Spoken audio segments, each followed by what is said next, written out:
Then the whole company of them arose and brought him before Pilate, and they began to accuse him, saying, "We found this man misleading our nation and forbidding us to give tribute to Caesar, and saying that he himself is Christ, a king." And Pilate asked him, "Are you the king of the Jews?" And he answered him, "You have said so." Then Pilate said to the chief priests and the crowds, "I find no guilt in this man." But they were urgent, saying, "He stirs up the people, teaching throughout all Judea, from Galilee even to this place."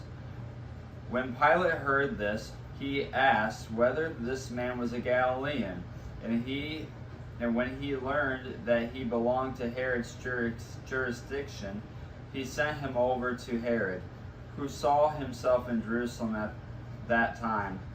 When Herod saw Jesus, he was very glad, for he had long desired to see him, because he had heard about him, and he was hoping to see some signs done by him. So he questioned him at some length, but he made no answer. The chief priests and the scribes stood by, vehemently accusing him, and Herod with his soldiers treated him with contempt and mocked him. Then, arraying him in splendid clothing, he sent him back to Pilate. And Herod and Pilate became friends with each other that very day. For before this they had been at enmity with each other.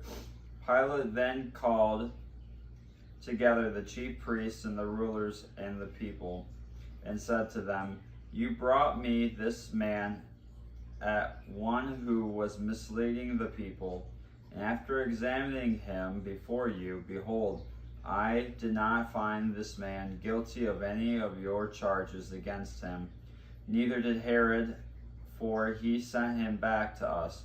Look, nothing deserving death has been done by him.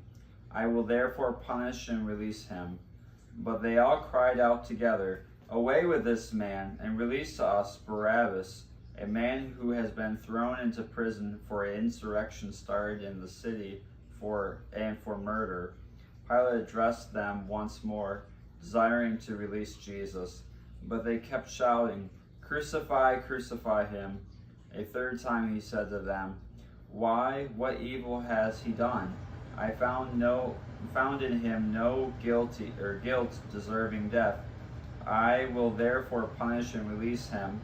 But they were urgent, demanding with loud cries that he should be crucified, and their voices prevailed. So Pilate decided that their demand should be granted.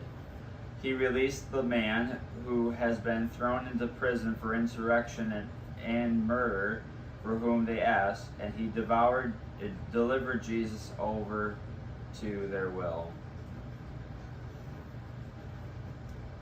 And they led him away. They seized one Simon of Cyrene, who was coming in from the country, and laid on him the cross, to carry it behind Jesus. And there followed him a great multitude of the people and of women who were mourning and lamenting for him. But turning to them, Jesus said, "Daughters of Jerusalem, do not weep for me, but weep for yourselves and for your children. For behold, the days are coming when they will say, 'Blessed are the barren and the wombs that never bore, and the breasts that never nursed.' Then they will begin to say to the mountains, 'Fall on us,' and to the hills, 'Cover us.' For if they do these things when the wood is green, what will happen when it is dry?" 2 others who were criminals were led away to be put to death with him. And when they came to the place that is called the Skull, there they crucified him and the criminals, one on his right and one on his left. And Jesus said, "Father, forgive them, for they know not what they do." And they cast lots to divide his garments. And the people stood by, watching, but the rulers scoffed at him, saying, "He saved others, let him save himself. If he is the Christ of God, he is the chosen one."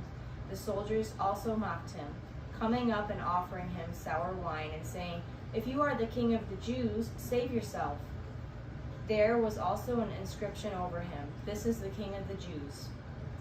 One of the criminals who were hanged railed at him, saying, "Are you not the Christ? Save yourself and us." But the other rebuked him, saying, Do you not fear God, since you are under the same sentence of condemnation? And we indeed justly, for we are receiving the due reward of our deeds. But this man has done nothing wrong. And he said, Jesus, remember me when you come into your kingdom. And he said to him, Truly I say to you, today you will be with me in paradise.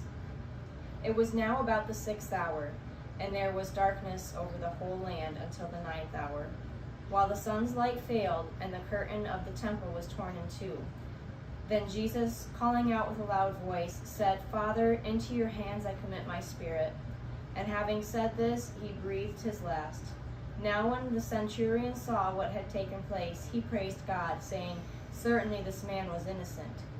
And all the crowds that had assembled for the spectacle, when they saw that what had taken place, returned home beating their breasts. And all his acquaintances and the women who had followed him from Galilee stood at a distance watching these things. Now there was a man named Joseph, from the Jewish town of Arimathea. He was a member of the council, a good and righteous man, who had not consented to their decision and action, and he was looking for the kingdom of God.